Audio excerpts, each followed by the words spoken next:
네, 하나님께서 우리 시온 찬양대 찬양 기쁘게 받으신 줄 믿습니다. 영광의 박수 올려드리겠습니다.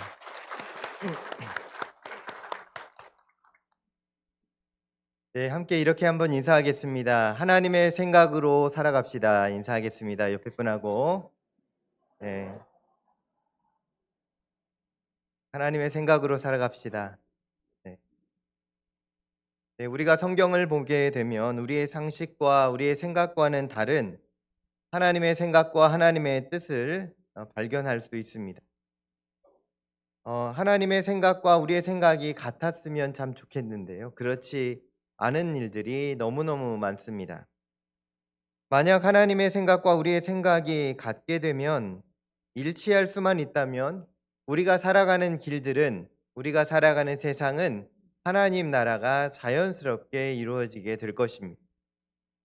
그런데 우리의 생각과 하나님의 생각이 다르기에 매번 우리는 하나님의 말씀 앞에서 다시금 넘어지고 또 하나님의 뜻을 알면서도 불구하고 우리의 생각에 앞서서 하나님의 말씀을 이루지 못하는 그러한 인생의 걸음을 걸어가기 쉽습니다. 아마도 어쩌면 지난 한 주간을 돌아보아도 하나님의 생각이 아니라 내 생각으로 가득 차서 그 길을 열심히 걸어왔을지도 모르겠습니다. 지난 한 주간 살아가면서 여러분 어떤 생각을 하셨습니까? 잠깐만 생각해 주시면 좋겠습니다. 나는 무슨 생각을 하면서 살았는가? 나는 정말 하나님을 생각했는가? 아니면 정말 내 생각과 내 계획과 내 뜻을 향하여 지금까지 열심히 달려왔는지 한번 돌아보시기 바랍니다. 내가 지금 이 일을 한다면 하나님께서 정말 기뻐하실까 고민해 본 적 있으십니까? 만약 예수님이라면 이 상황에서 이 일을 어떻게 하셨을까 질문해 보신 적 있으십니까?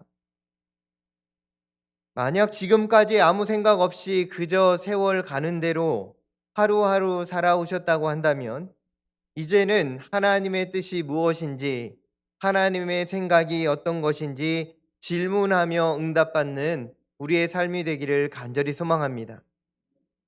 이 시간 하나님의 생각이 우리의 생각과 어떻게 다른지 그리고 왜 다른지 하나님의 그 생각은 어떤 생각이며 또 우리는 그 생각에 어떻게 반응하며 살아야 하는지 하나님의 말씀을 통하여 은혜를 나누고자 합니다. 오늘 세 가지의 말씀을 살펴볼 텐데요. 그 중에 첫 번째 말씀은 우리가 잘 아는 잃은 양을 찾는 비유입니다. 누가복음 15장 3절 이하의 말씀을 보면 잃은 양을 찾는 목자의 비유의 이야기가 기록되어 있습니다. 누가복음 15장 3절 4절 함께 읽어보겠습니다. 예수께서 그들에게 이 비유로 이르시되 너희 중에 어떤 사람이 양 100마리가 있는데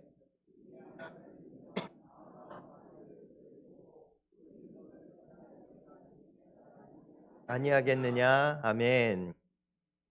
여러분 양이 100마리가 있습니다. 이 비유의 이야기이기 때문에 한번 상상하시면 되겠습니다. 100마리를 몰고 가는데 양이 한 마리가 낙오가 됐습니다. 어디에서 어떻게 됐는지 모르겠습니다. 잘 따라오던 마지막 양 한 마리가 낙오했습니다.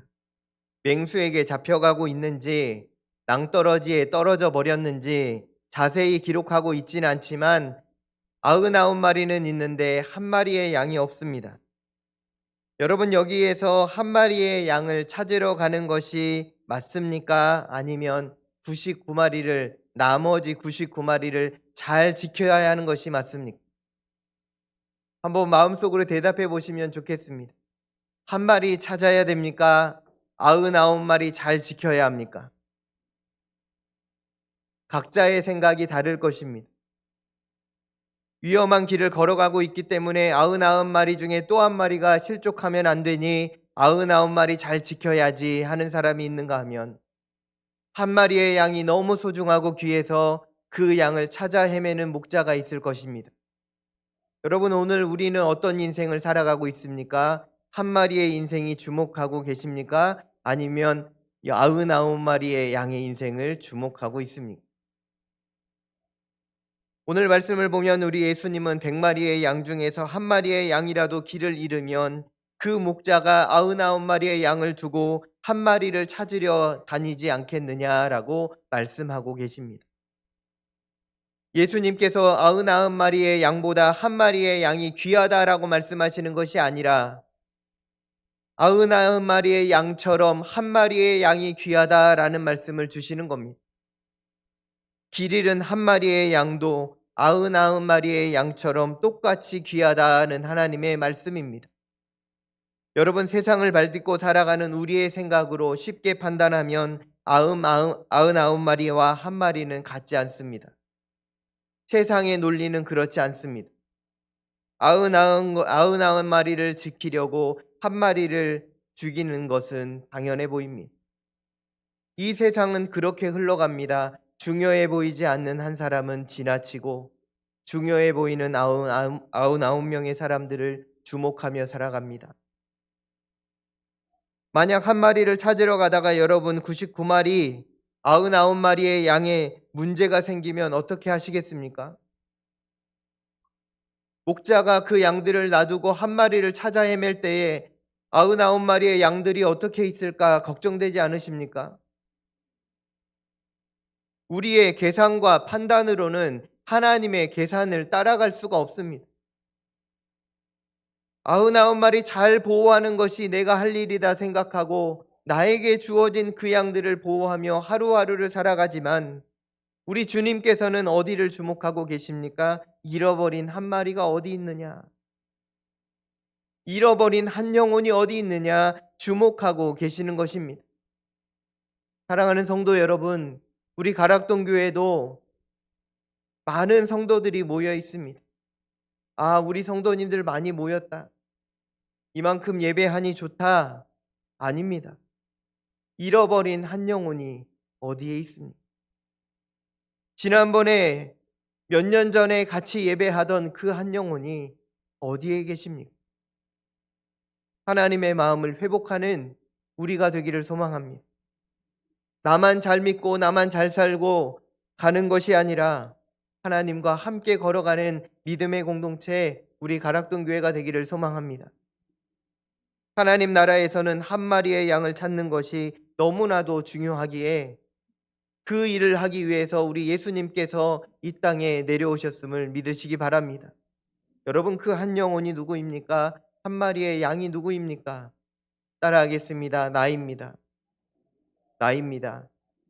나를 향하여 오신, 잃어버린 나를 찾아오신 예수님을 다시 만나는 이 시간 되기를 소망합니다. 하나님 만나십시오. 우리 주님 다시 만나야 합니다. 그 열정과 그 믿음과 그 감격이 살아나야만 하나님 앞에 우리는 믿음으로 살아갈 수 있습니다. 형식적으로 드리는 예배가 아니라 매일 찾아와 하나님을 다시 만나는 은혜가 우리 가운데 있기를 소망합니다. 목자 되신 예수님께서 나를 찾아오신 것 같이 이제 나를 통하여 또한 한 영혼을 찾으시는 하나님의 은혜, 축복의 통로로 쓰임받는 우리 되기를 소망합니다. 사랑하는 성도 여러분, 지금 우리의 삶을 잠시 돌아보겠습니다. 나는 지금 무엇을 바라보며 살아가고 있습니까? 한 영혼을 바라보고 있습니까? 그렇지 않습니까? 내가 잃어버린 그 양이라고 가정해 본다면 두려워 떨고 주인을 기다리는 그 한 마리의 양의 울음소리처럼 우리가 하나님 앞에 울며 기도하며 매달려야 합니다. 그리고 또 그 울음소리를 들으시며 찾아오시는 주의 발걸음이 내가 되어서 하나님의 도구로 쓰임받는 복음의 일꾼들로 살아가기를 소망합니다. 혹시 이 자리에 나오시면서 혹시 걱정과 근심으로 가득한 분이 계십니까? 지난주에 아니라 그 전에 있는 여러 가지 문제 가운데 낙심하고 주저하신 분이 계십니까? 우리 주님께서 우리를 향하여 끝까지 달려오심을 기다리시고 그 하나님의 손길을 붙잡고 다시 일어나시기를 소망합니다. 오늘 예배 가운데 찾아오신 하나님, 성령께서 우리 가운데 친히 임재하여 주실 줄로 믿습니다.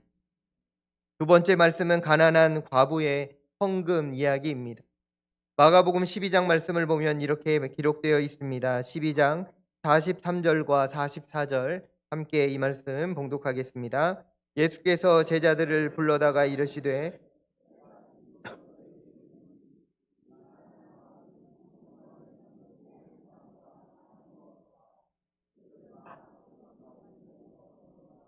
이 과부는 그 가난한 중에서 자기의 모든 소유 곧 생활비 전부를 넣었느니라 하시니라. 아멘. 예수님께서 당시 성도들이 헌금하는 모습을 가만히 지켜보고 계셨던 것 같습니다. 그러던 중에 예수님께서 부자가 헌금하는 것을 보셨고 가난한 과부 한 사람이 헌금하는 것을 보셨습니다. 이 모습을 보시고 예수님께서 제자들을 부르십니다. 이리 와봐라. 이 가난한 과부가 가장 많은 헌금을 드렸느니라 말씀하십니다. 여러분, 당시 성전에 있는 헌금통은 우리가 생각하는 나무 헌금함이 아닙니다. 청동으로 되어 있는 헌금함이어서 이렇게 떼구르르 굴러가는 소리가 들리는 그런 헌금함이 당시의 헌금함인데요. 지금 이 과부가 낸 헌금은 두 렙돈입니다. 동전 두 닙입니다. 동전이 두 개 굴러가는 소리가 온 세상에 퍼지는 것이 지금 헌금함의 소리입니다. 몰래 내고 싶은 헌금, 내가 얼마 내지 않으니 조용히 내고 싶은 헌금이지만 그 헌금을 그곳에 낼 수밖에 없습니다. 굴러 들어갑니다. 떼구르르 굴러가는 헌금 소리입니다. 그런데 앞서 지나간 사람은 동전이 수백 개, 수천 개입니다. 들어가는 소리가 끊이지 않습니다. 시끄럽게 헌금함으로 들어갑니다. 여러분, 이 자체가 얼마나 힘든 일인지 모릅니다. 하나님 앞에 예배하러 오지만 헌금 액수가 그대로 드러나는 예배의 자리입니다. 예수님이 그것을 보고 계시며 말씀하십니다. 제자들에게 말씀하신 것이죠. 이 여인이, 이 과부가 가장 헌금을 많이 했느니라. 분명 과부는 두 렙돈입니다. 1,000원이 되지 않는 몇백 원에 불과한 헌금을 했습니다. 그런데 예수님은 부자의 헌금보다, 이 모든 사람들의 헌금보다 이 과부가 헌금을 많이 했다라고 말씀하고 있습니다. 여러분, 이 여인은 두 렙돈의 헌금, 자신이 가진 생활비 전부를 드렸습니다. 여기서 우리는 무엇을 배울 수 있습니까? 첫 번째로 예수님은 우리의 모든 형편과 상황을 알고 계신다라는 것입니다. 그래서 그 여인의 헌금이 가장 큰 헌금이라 아셨던 것입니다. 두 번째로 우리 예수님은 우리의 중심을 보신다라는 겁니다. 드러나는 액수보다 정말 하나님께 드리고 싶은 마음의 중심의 헌물을 받으셨다라는 것입니다. 여러분, 어떻게 몇백 원이 몇십만 원, 몇천만 원보다 많을 수 있습니까? 그런데 지금 예수님이 보신 것은 그 마음의 중심이었다라는 것입니다. 이것은 하나님 나라의 원리입니다. 세상 사람들은 알아채지 못하는, 세상에서는 발견할 수 없는 하나님의 생각입니다. 우리의 생각을 가지고 살아가면 우리도 그러한 사람들의 눈을 둘 수 없습니다. 그 사람을 소중히 볼 수 없습니다. 그러나 우리 예수님은 하나님의 눈으로 그것을 보십니다. 우리가 하나님의 말씀을 읽다 보면 하나님은 언제나 우리의 중심을 보시는 것을 깨닫게 됩니다. 하나님은 우리의 드러나는 어떤 행동이 아니라 우리의 중심을 늘 바라보고 계신다라는 사실을 잊지 마시기 바랍니다. 오늘 이 시간에도 마찬가지입니다. 예배의 자리에 나와 있으니 하나님께서 좋아하시겠지. 여러분, 아닙니다. 예배의 자리에 나와 있으니 좋아하는 것이 아니라 내 마음의 중심을 보시니 좋아하시겠다 말씀하고 고백하는 우리의 심령 되기를 소망합니다. 자리에 앉는 것이 중요한 것이 아니라 하나님께 집중하며 하나님께 우리의 삶을 드리는 것이 우리에게 중요하다라는 것입니다. 그럴 때 우리가 교만하지 않습니다. 그럴 때 우리가 주님 앞에 더욱 신실하게 서게 됩니다. 그럴 때 중심으로 드리는 예배를 드릴 수 있습니다. 그러면 우리 교회가 바로 서게 됩니다. 그러면 우리 성도들이 건강하게 일어나게 됩니다. 하나님의 마음에 합한 교회, 하나님의 마음에 기쁨 받는 성도들이 되어서 하나님께 영광 돌리는 저와 여러분이 되기를 소망합니다. 여러분, 이 여인과 부자들은 비교할 수 없습니다. 세상에서는 비교 대상조차 되지 않는 사람들로 보여지지만 하나님 앞에서는 그가 더 커 보이는 더 큰 자로 하나님께서 칭찬해 주셨다라는 것입니다. 내가 전심으로 하나님께 예배하고 있는지 우리는 이 시간 돌아보아야 합니다. 내가 하나님 앞에 나아올 때 전심으로 중심을 다하여 예물을 가지고 왔는지 돌아볼 수 있어야 합니다. 거짓 없는 마음으로 진실함과 성실함으로 하나님 앞에 서게 되는 우리 모두가 되기를 소망합니다. 마지막으로 함께 나눌 말씀은 마태복음 20장에 나오는 포도원 품꾼들의 이야기입니다. 우리는 이 말씀에서도 하나님의 생각과 우리의 생각이 다른 것을 깨닫게 됩니다. 마태복음 20장 1절과 2절 말씀 함께 읽겠습니다. 천국은 마치 품꾼을 얻어 포도원에 들여보내려고 이른 아침에 나간 집주인과 같으니.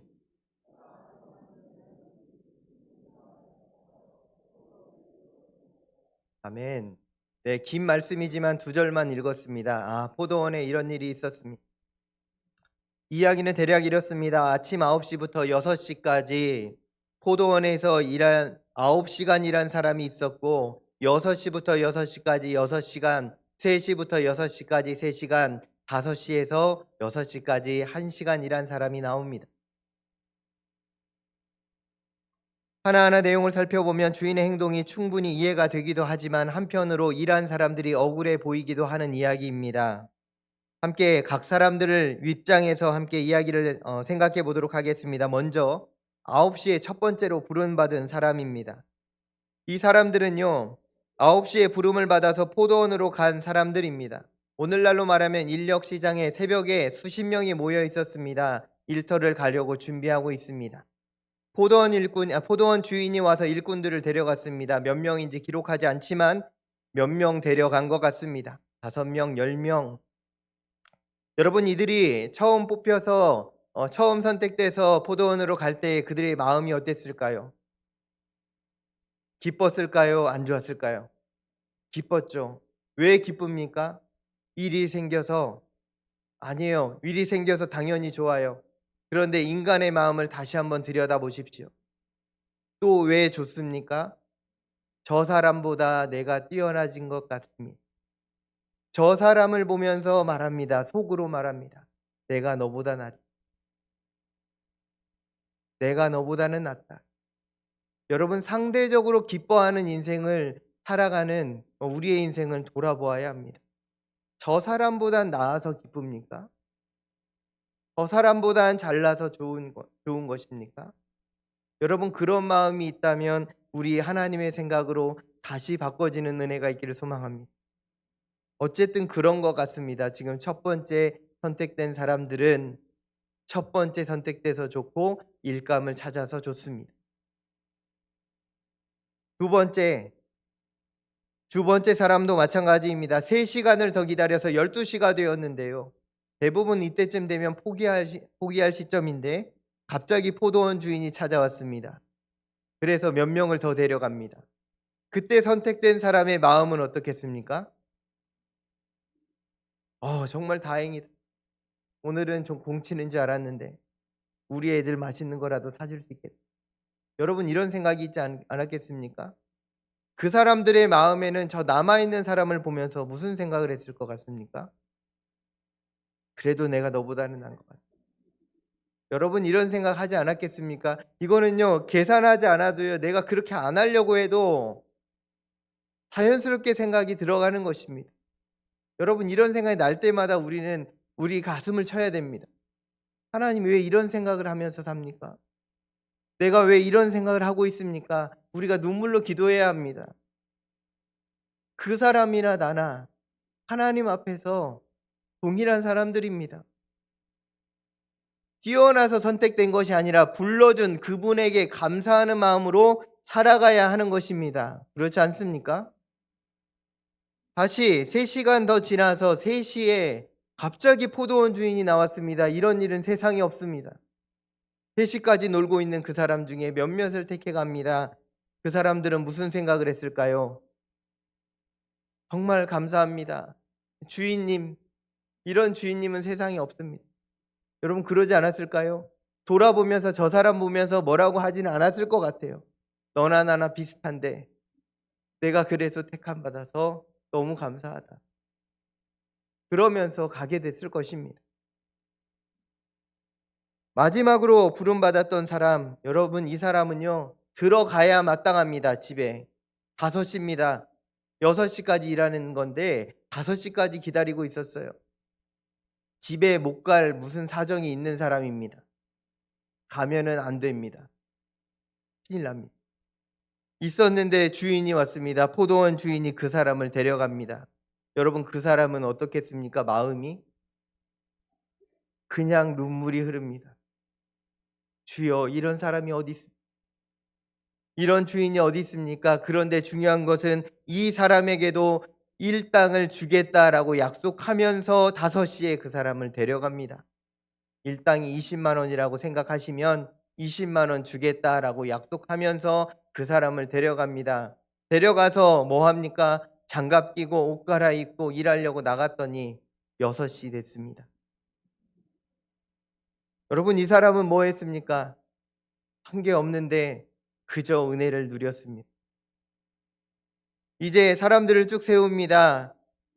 먼저 온 사람 이쪽, 마지막에 온 사람이 저쪽.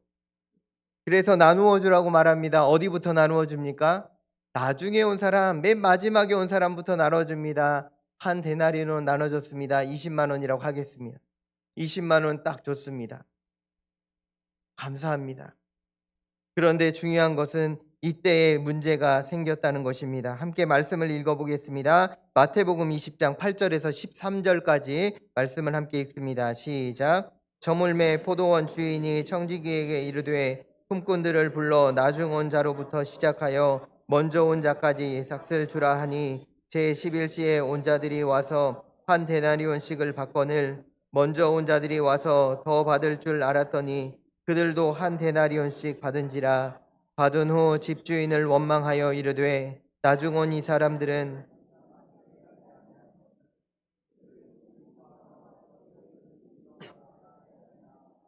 주인이 그 중에 한 사람에게 대답하여 이르되 친구여, 내가 내게 잘못한 것이 없노라. 내가 나와 한 데나리온의 약속을 하지 아니하였느냐. 아멘. 여러분 여기서 포도원 주인이 잘못한 일은 없습니다. 왜냐하면 그들을 데려올 때 약속을 했기 때문입니다. 내가 너를 오늘 한 데나리온을 주겠다 약속했습니다. 20만 원 일당 주겠습니다. 약속했는데 첫 번째 부름받은 사람 행복하게 달려왔던 거 기억하시죠? 나만 먼저 간다. 니네들은 나보다 떨어진다. 뭐 이런 생각으로 즐겁게 왔던 그 사람이 지금 화가 난 겁니다. 여러분 왜 화가 났을지 생각해 보십시오. 저기 5시에 온 사람이 20만 원 받는 거 봤습니다. 1시간 일했는데 자기는 몇 시간 일했습니까? 9시간 일했습니다. 여러분 이것은 자연스럽게 돌아가는 계산법입니다. 어떤 생각이 듭니까? 1시간 일한 사람이 20만 원 받으니 9시간 일한 나는 180만 원 받겠구나. 여러분 이 생각 안 했겠습니까? 아, 이런 주인을 내가 만났다니 이 세상에 이런 사람이 없구나. 얼마나 기대하면서 준비했겠습니까? 많은 돈을 가지고 가겠구나. 그런데요, 자기에게도 20만 원 주는 겁니다. 일꾼들이 잘못 생각한 것입니다. 주인이 말한 적이 없는 계산법을 그들의 생각으로 계산하는 것입니다. 그러니까 화가 난 것입니다. 여러분 이 상황에서 주인이 잘못한 것이 있습니까? 없습니다. 그런데 혼자 넘어져 버립니다. 여러분 우리가 이 세상을 살아갈 때 하나님 앞에서 이런 일들이 얼마나 많은지 모릅니다. 하나님 원망합니다. 하나님 왜 나에게 이런 일을 주시냐고, 이런 대우를 하시냐고 불평 불만한 적이 있습니다. 그런데 하나님은 우리에게 그렇게 약속하신 바가 없습니다. 그저 하나님은 우리에게 은혜를 주셨고 먼저 부른 은혜, 먼저 불러주신 은혜를 받았고 나중에 받은 은혜, 나중에 부름받은 사람들의 은혜가 있음을 우리는 기억해야 합니다. 각자에게 주신 은혜가 있다라는 것입니다. 이 말씀에서 우리는 포도원 주인과 품꾼들 사이에 무엇이 중요한지를 깨달아야 합니다. 포도원 주인과 품꾼 사이에 무엇이 있었습니까? 따라하겠습니다. 약속. 약속이 있었습니다. 서로 간에 했던 약속이 있습니다. 한 데나리오는 내가 너희에게 주리라. 이 약속은 여러분 상대적인 것이었습니까? 아니면 절대적인 것이었습니까? 절대적인 것입니다. 내가 너와 약속한 것입니다. 그런데 그 사람이 그것을 갑자기 상대적인 것으로 바꿔버린 것입니다. 지금 포도원의 품꾼들은 약속을 잊어버렸습니다. 잊어버렸습니다. 완전히 잊어버렸습니다. 그래서 적게 일한 사람이 자신들과 같은 품값을 받는 것에 대해서 분노하기 시작했습니다. 처음에 그렇게 고마워했던 그 주인을 향해서 분노하고 원망합니다. 어떻게 저런 주인이 있느냐? 여러분, 조석으로 마음이 바뀐다는 이야기 아시죠?